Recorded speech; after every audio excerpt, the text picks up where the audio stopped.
Secretary Rudio, thank you so much for sitting down with me. Since becoming Secretary of State, you really have made some big changes here. You've kind of pared things back at the State Department. You've restructured some things here, and you actually say that this was long overdue. So tell me about the changes you made and why you felt like they were so important. Well, the important thing to know is that we reorganized the boxes, in our org chart in terms of how the State Department functions. This wasn't an effort to go in and get rid of people. It was an effort to reorganize. And now, if you get rid of a bureau you're not going to use anymore, obviously you don't need those positions anymore. And it was very small. I mean, it was 1,300 people out of 70 or 50 or 60,000. I read these reports about how we've gutted American diplomacy. It's really silly. But here's the fundamental nature of it.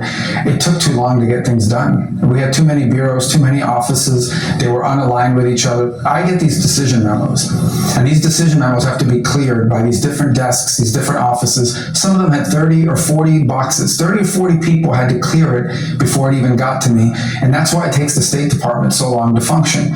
So what we're changing on that is, people can certainly give their opinion. If they don't agree with the decision or they have concerns about it, that can be noted.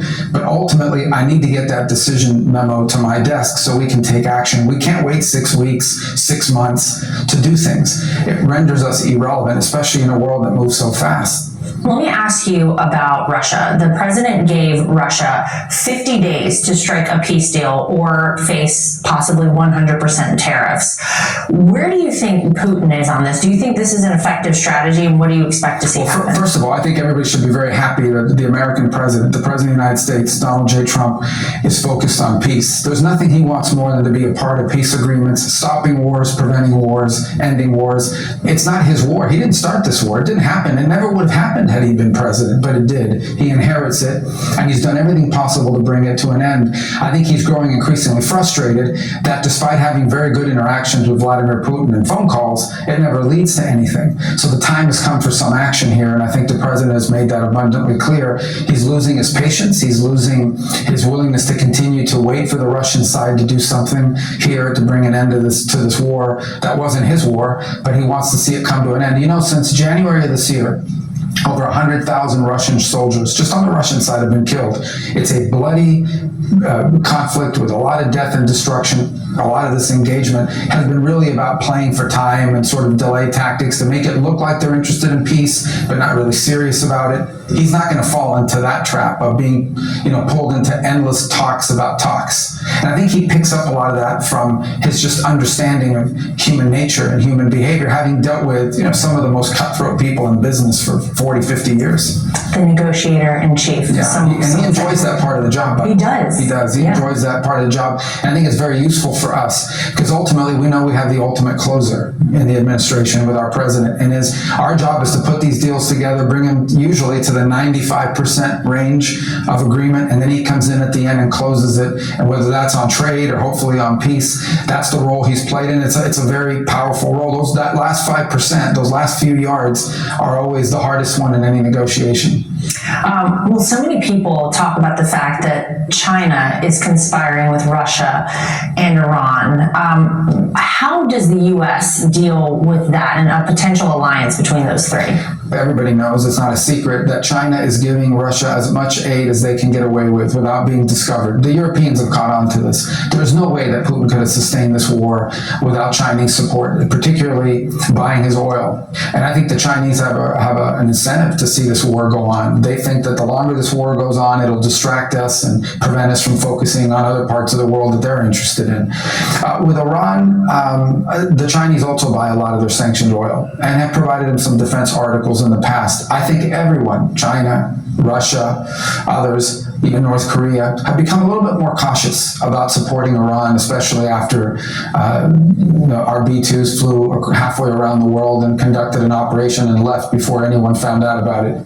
So I think that what's happened now is a lot of these countries are being, in the middle of that war when Iran turned to Russia, turned to China, turned to some of their proxies, they all kind of took a pass and said, we don't want to get involved in this thing. It sort of reminded the world that we have a strong president and the most extraordinary military capabilities in the world. No one has the things we have in our defense, whether it's our airplanes, our missiles, our bombs that we use, and our guided munitions. A lot of people have forgotten that. President Trump reminded him. You also recently met with with the Chinese foreign minister. Do you feel like there are still areas where we could see cooperation between the U.S. and China? And what came out of that meeting overall? Yeah, look, the United States and China are the two most powerful and important countries in the world, so we have to have relations. We have to be able to talk to them, and we have to, if possible, find areas of cooperation. We're going to have some irritants, there's no doubt about it. I think just talking about the trade perspective, just understand, everybody should understand this. For 30 years, the Chinese have basically carried out this economic scheme or operation where they can sell anything they want into the United States. Every Chinese company, unfettered access to the U.S. market, the most important consumer market in the world. But the Chinese market's completely closed. So their market is closed and their companies are protected inside of China, but then they want the right to be able to sell us anything they want and export anything they want. And it's not just been going on for a year or 2 years, it's been going on for 3 decades. President Trump's been talking about this for 20 years. This is not some new thing he discovered the day after he was sworn in. He's been talking about this forever. So all he's saying is, I don't understand it. They get to do whatever they want here. We get to do nothing over there. How is that fair? I'm going to rebalance it. But I think we have to be able to do that, and at the same time understand that there are things we have to be able to interact with the Chinese on just to avoid misunderstandings. So we have to have relations with them. We want to have respectful relations with them. And in those areas where we have disagreement, we always have to stand on the American side of the issue. You know, we used to see hostages kind of used as a bargaining chip. You don't really see that anymore, not under this president. So tell me about this 3-country prisoner swap that involved El Salvador and Venezuela with the United States. Yeah, well, let's start with who was in El Salvador. Who was in El Salvador were about 250 members of Trinidad, which is a designated terrorist organization. It's a street gang from Venezuela. Normally, you would take them and deport them back to their home country. The problem is Venezuela was using that as a weapon against us. They were saying, okay, we will do that. We will only take deportees if you give us this concession or that concession. When Joe Biden was president, he made a deal with the Venezuelans on deportations, and in exchange, 2 convicted drug dealers who happened to be the nephews of Nicolas Maduro were returned. His bag man, his money man, his henchman, the guy that collected all his money from around the world, was also indicted, was in a prison in the United States. He was released. They gave him all these concessions. In the case of President Trump, he says, I'm not giving you any concessions. So since Venezuela wouldn't take them, we sent them to El Salvador, who housed them in their prisons. Now an opportunity presented itself for those people to be sent, those criminals, those gang members, to be sent back to where they belong, which is in Venezuela. That's where they came from. Maduro, who's not even the president of Venezuela, he's a narco-trafficking leader. He is an indicted drug dealer by the Southern District of New York in the United States, and he desperately wants us to take that indictment off of him. That's what he wants. He's not going to get that, and he didn't get that. And that's a big difference from what you saw in the past. If we had done that, within 5 days, you would have seen 10 more Americans arrested, because that's what all these countries around the world are doing. They arrest Americans knowing that they can use them as bargaining chips, but not with this administration. What about the hostages held by Hamas? You know, there's been some success and movement there. Do you feel like there could be more on that front? Yeah, the good news is every American is out now. We care about all the hostages. And there's a very simple solution to what's happening in Gaza. Release all the hostages, lay down your arms, and the war ends for Hamas. They aren't going to agree to that, obviously. So Steve Woodcock, who's amazing, has been working on that day and night for weeks. And they've made a lot of progress, and they're close. But we're optimistic and hopeful that any day now we will have a ceasefire agreement where at least half the hostages, including the deceased, will be released. And at the end of that 60-day period, the remaining hostages would be released. I think Steve's doing a phenomenal job with that. And hopefully we'll have good news to report on that as soon as possible. How about you? You are the son of parents who came here from Cuba to pursue the American dream. Yeah. Do you think they would have ever imagined having a son who was first a United States Senator and now Secretary of State? That is really the American dream. You know, and I don't know how many kids grow up to say, I want to be a Senator and Secretary of State either, you know. I don't know if they would have imagined it. I do think my parents really believed and instilled, you know, the best. My parents didn't leave any money or connections or anything like that. But the one thing I did inherit from my parents was this unyielding belief that we weren't limited because of who they were. In essence, my parents never made us feel like because he was a bartender and she was a maid and they came from Cuba that there are things I couldn't do. There are things their kids couldn't do.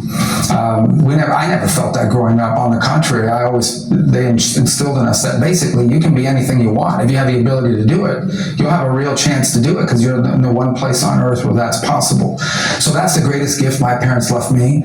And I I think it speaks more broadly to what America's always been about. And I mean, it's not just me. I mean, if you look across our government, if you look across our business class, if you look across, very, very little of the top leaders in American business inherited the companies they now run. Many of these are people that came from, different backgrounds that achieved extraordinary things. And that's what we always want to continue to be as a country. So yeah, it's a testament to my parents, but I really think it's a testament to America. And as he leads the way for America on the world stage, Secretary Rubio is staying true to those core values. I know that your faith, Secretary, has always been a big part of your life. So how has that come into play to help you in your new role here? That's a great question. I think you rely on your faith more than anything else to ground you, like to remind you that at the end of the day, everything you do is transitory, and that it also reminds you that as big as government is, or as important as politics is, in many cases, there's something more important, I think it also reminds you too of like the most important jobs you have. I've always said it, I don't care what job you have. The most important job I'm ever going to have is my role as a husband and as a father, and that comes from my faith as well. Your family is also, I know, such a big part of your life, and you and I talked once upon a time, and I know famously when you were in the Senate, you didn't miss games, you didn't miss any of the important things in... I tried not to. You tried not to. I know. But how is it working out? Because this is a big job. It's a little harder. My kids are a little older now, so I think they have more, going on in their own lives that doesn't involve us as much in terms of like being there. But I still try not to miss things. The rule always was that it's something that's never going to happen again, I want to be there. I think we did a pretty good job on that. Seems like it so far. Yeah. All right, we're going to go have some coffee. Let's go. This is your shot of Cuban coffee? So this is it. Okay. Well, you've had this before. Yeah. What do I need to know? How do we drink it? Sip? I drink it try to in 2 sips. Okay, let's see. Oh, in 2 sips. I gotta catch up. Hold on. Yeah. Well, the thing about this is what I love about Cuban coffee is that if you buy it from a coffee stand in Miami, it's like $1. If you buy an espresso from Starbucks or one of these other places, it's like $4. Yeah, I know. So this is the way to go. This is the way to go. We're looking out over the U.S. Capitol building there, and you were there for 14 years as a senator. Yeah. So does it feel surreal to be here now, looking out at over, what used to be your old job? Well, we've been so busy the last 6 months that I've had time to sort of sit back and sort of appreciate that. But I will tell you that a lot of what I learned working in that building, which is a very different job from this one, has been very useful to me here. And in understanding and appreciating the role Congress plays, but now I'm in the executive branch, right? So I think being there prepared me for this. I didn't know I was going to be here. And I have great, we did a lot of really good things while I was over there that I'm very proud of. But yeah, I haven't had time to sort of take that in. We've been really busy the last 6 months. We like you busy. That's good stuff. So we want you to keep it up. We will. Certainly keeping busy alongside President Trump. You'd almost forget they were once staunch opponents. Tell me about going from sparring with President Trump on a debate stage to now working alongside him every single day. I'm a big fan of martial art, particularly like MMA, but boxing and stuff like that. And I always chuckle in politics because if two people, when two guys get in the ring, they could like each other. And you see after every fight, they shake hands, they appreciate the combat. You respect someone who's willing to step into that octagon, right? Because very few people in the world are willing to actually step in there and do that.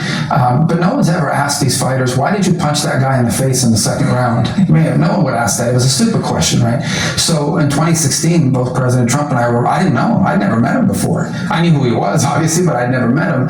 And we happened to be competing for the same thing. So in any competition, especially as you get down and it narrows down to 3 or 4 people, punches are going to be thrown. But then that ends. And then we're on the same team because he's a Republican nominee and I'm a Republican. I was in the Senate during the 4 years, this first term, and it was the best 4 years I had in the Senate. We got a lot done together. And then obviously he's a resident of Florida, so he was my constituent, and we stayed in touch during that time. And then I was very happy to be helpful in the campaign.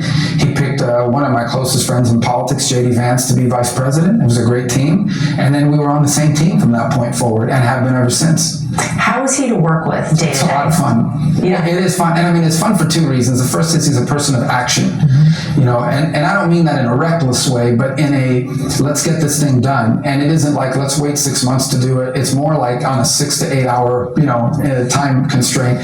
So I think the chance for someone like me that's been around this for a little bit, coming from the Senate where it took forever just to get a bill passed, to be in a place and in a position where things that you wanted to do, reorganizing the State Department, getting engaged in different parts of the world and doing some of the things we've done, to actually be able to execute and do and have the backing of a president to do things and get things done is incredibly rewarding. There is no point in being in this business, in this line of work, if you can't get things done. So that makes it a lot of fun. And then I think the other part that most people don't see, and frankly, I had not seen as much until the last couple of years being around him, he's a lot of fun to be around as a person. And he has extraordinary, in my view, uncanny instincts. And I've seen that play out time and time again. And I think that's a very underappreciated part of his leadership skill set. He has incredible instincts for human behavior, human nature, and it translates to politics and global events. Final question. You just brought up your run in 2016 for president. You are talked about quite frequently as a possible contender in 2028. Do you have your sights set outside of the State Department? Well, I think J.D. Vance would be a great nominee. and if, I think if he decides he wants to do that. And so, I think he's doing a great job as vice president. He's a close friend, and I hope he intends to do it. I know it's kind of early, but being in the role that I'm in here at the Secretary of State, I really don't play in politics. There's actually rules against me being involved in domestic politics, and I want to do this job as long as the president allows me to do it, and stay in that job, which would keep me here all the way through January of 2028. I feel, honestly, you never know what the future holds. You never rule things out or anything, because you just don't know. Things change very quickly. But that said, I believe that if I am able to be here, through the duration of this presidency, and we get things done at the pace that we've been doing the last 6 months, I'll be able to look back at my time in public service and say, I made a difference, I had an impact, and I served my country in a very positive way. And I would be satisfied with that as the apex of my career, so that's what I'm focused on right now, because we're doing some special things that I think are going to bear dividend and fruit for a generation.